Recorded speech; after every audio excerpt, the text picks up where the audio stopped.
Wonderful SR ક્રિએશનમાં આપ સર્વેનું સ્વાગત છે.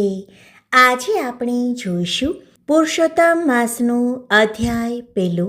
મિત્રો, વિડીયો પસંદ આવે તો વિડીયોને લાઈક કરશો, વધારેમાં વધારે શેર કરશો. જો ચેનલમાં નવા હોય તો ચેનલને સબસ્ક્રાઈબ જરૂરથી કરશો. પુરુષોત્તમ માસ પ્રથમ અધ્યાય નેમિ શારણ્ય. પુરુષોત્તમ માસ સુદ એકમ. આજનો પાઠ પુરુષોત્તમ માસની કથા.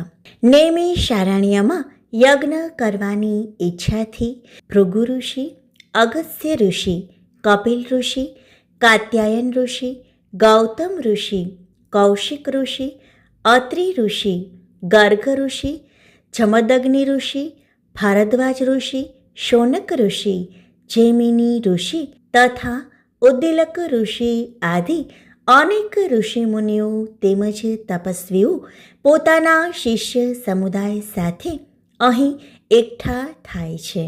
તેઓ યજ્ઞ કરવાની તૈયારી કરી રહ્યા હોય છે.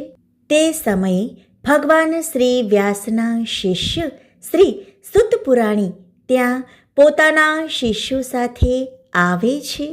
તેમને જોતાં જ ત્યાં એકત્ર થયેલા બધા ઋષિમુનિઓ એકદમ ઊભા થઈ જાય છે અને તેમની પાસે જાય છે અને તેમની સમક્ષ કોઈ હિતકારક તેમજ જગતનું કલ્યાણ થાય તેવી કથા સાંભળવાની ઈચ્છા વ્યક્ત કરે છે. ઋષિ મુનિઓની કથા સાંભળવાની ઈચ્છા જાણીને સૂત પુરાણે કહે છે, હે મુનિ શ્રેષ્ઠો, આપની આકાંક્ષા ઘણી ઉત્તમ છે. તેનાથી જગતનું કલ્યાણ થાય તેવો માર્ગ ખૂબ જ ઉત્તમ છે. હું પણ આવા કલ્યાણકારક ઉદ્દેશ્યથી જ તીર્થયાત્રા અર્થે નીકળેલો છું. હું પુષ્કર, મથુરા, પ્રયાગ, કાશી ગયા આદિ તીર્થક્ષેત્રોમાં ગયો હતો. પછી દક્ષિણમાં તથા પૂર્વમાં બધા તીર્થક્ષેત્રમાં ફરી બદ્રિકાશ્રમ ગયો હતો. ત્યાંથી સરસ્વતી નદીની કિનારે આવેલ સિદ્ધક્ષેત્ર સિદ્ધપુર ગયો હતો. ત્યાંથી હસ્તિનાપુર ગયો હતો.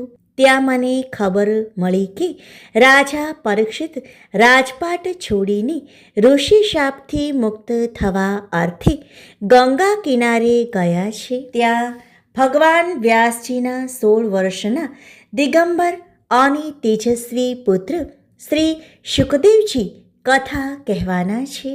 અહીં અનેક ઋષિ મુનિઓ, તપસ્વીઓ કથા સાંભળવા એકત્ર થયા હતા. હું પણ કથાનો લાભ લેવાના આશયથી ત્યાં જઈ પહોંચ્યો. એક ઊંચા આસન ઉપર શ્રી સુખદેવજી બિરાજમાન હતા. આસપાસ અનેક ઋષિ મુનિઓ અને તપસ્વીઓ સાથે રાજા પરીક્ષિત પણ બેઠા હતા. રાજા પરીક્ષિતે શ્રી શુકદેવજી સમક્ષ જીવન મુક્તિ થાય તેવી કથા સંભળાવવા વિનંતી કરી હતી. આ વિનંતીને માન આપીને શ્રી શુકદેવજીએ શ્રીમદ ભગવત કથાનો પ્રારંભ કર્યો. આ શ્રીમદ ભગવત કથા 7 દિવસ ચાલે. 7મે દિવસે પરીક્ષિત રાજાની જીવન મુક્તિ થઈ તે મેં પ્રત્યક્ષ જોયું હતું. ત્યાં મારા સાંભળવામાં આવ્યું કે નેમિ શારણ્યમાં જગ કલ્યાણ અર્થે યજ્ઞ થઈ રહ્યો છે અને તેમાં અનેક ઋષિ મુનિઓ એકઠા થનાર છે. આપ બધાના દર્શનના હેતુથી હું અહીં આવ્યો છું. હું આપના દર્શન કરીને કૃતકૃત્ય થયો છું. શ્રી બૃહશારદીય પુરાણના પુરુષોત્તમ મહાત્મયનો નેમિ શારણ્યમાં યજ્ઞ નામનો પહેલો અધ્યાય સંપૂર્ણ.